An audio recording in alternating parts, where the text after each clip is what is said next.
ಅವ್ರನ್ನ ಭೇಟಿ ಮಾಡಿದ್ರಿ, ಯಾವ ರೀತಿ ಸ್ಪಂದನೆ ಮಾಡಿದ್ರು? ಅವರು ಹಿಂದೆ ಕೂಡ ತುಂಬ ಸಕಾರಾತ್ಮಕವಾಗಿ ಸ್ಪಂದಿಸಿದ್ರು, ಈಗಲೂ ಅಷ್ಟೇ ತುಂಬ ಸಕಾರಾತ್ಮಕವಾಗಿ ಸ್ಪಂದಿಸಿದ್ದಾರೆ. ಸದ್ಯದಲ್ಲೇ ಅವರು ಕ್ಯಾಬಿನೆಟಲ್ಲಿ ಇದರ ಬಗ್ಗೆ ಚರ್ಚೆ ಮಾಡ್ತೀನಿ ಅಂತ ಹೇಳಿದ್ದಾರೆ.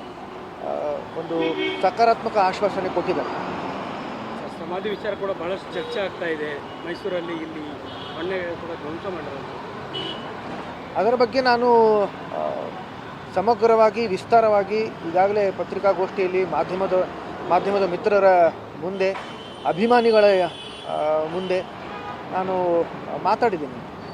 ಸಿಎಂ ಅವರ ಗಮನಕ್ಕೆ ಆ ಥರದ್ದೇನಾದ್ರು ತರುವಂಥ ಏನು ಬೆಳವಣಿಗೆ ಆಗಿದೆ, ಸ್ಮಾರಕದ ವಿಚಾರ ಬೆಳವಣಿಗೆ ಏನಾಗಿದೆ ಅದು ಸಿಎಂ ಅವ್ರ ಗಮನಕ್ಕೆ ತರಕ್ಕೆ ಮಾಡಿದೆ. ಅವ್ರಿಗೆ ಈಗಾಗಲೇ ಅದು ಗೊತ್ತಿದೆ, ಹಿಂದೆ ಕೂಡ ನಾವು ಕೇಳ್ಕೊಂಡಿದ್ದೀವಿ ಅದರ ಬಗ್ಗೆ.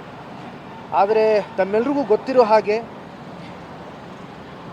ಕರ್ನಾಟಕ ಸರ್ಕಾರ ಈಗಾಗಲೇ ಮೈಸೂರಲ್ಲಿ ಅಪ್ಪ ಅವರ ಸ್ಮಾರಕ 5 ಎಕರೆ ಜಾಗದಲ್ಲಿ ನಿರ್ಮಾಣ ಮಾಡಿದೆ. ಹಾಗಾಗಿ ನಾವು ಮತ್ತೆ ಇಲ್ಲೂ ಒಂದು ಸ್ಮಾರಕ ಮಾಡಿ ಅಂತ ಕೇಳೋಕ್ಕಾಗಲ್ಲ. ಆದರೆ ಈ ಒಂದು ಜಾಗದಲ್ಲಿ ನಮ್ಮೆಲ್ರಿಗೂ ಗೊತ್ತಿರೋ ಹಾಗೆ ಅಲ್ಲಿ ಅಂತ್ಯ ಸಂಸ್ಕಾರ ನಡೆದಿರೋದ್ರಿಂದ ಅದಕ್ಕೆ ಆದಂಥ ಒಂದು ಆದ್ಯತೆ, ಪ್ರಾಮುಖ್ಯತೆ ಇದೆ. ಅಲ್ಲಿ ಏನು ಒಂದು ಮಂಟಪ ಇತ್ತೋ ಅದು ಭಾರತೀಯಮ್ಮವರು ಅವರೇ ಅದನ್ನು ಕಟ್ಟಿಸಿದ್ದು. ಅದು ಹಾಗೇ ಇತ್ತು, ಇಷ್ಟು ವರ್ಷ ಹಾಗೇ ಇತ್ತು. ಅದು ಅಭಿಮಾನಿಗಳಿಗೋಸ್ಕರನೇ ನಾವು ಹಾಗೆ ಇಟ್ಟಿದ್ವಿ. ಆದರೆ ಅದು ತುಂಬ ದುರಂತ, ಈ ನಡುವೆ ಅದು ಏನು ಒಂದು ದುರ್ಘಟನೆ ಆಯಿತು, ಅದು ತುಂಬ ದುರಂತ, ಅದು ಆಗಬಾರ್ದಾಗಿತ್ತು. ಆದರೆ ಈಗ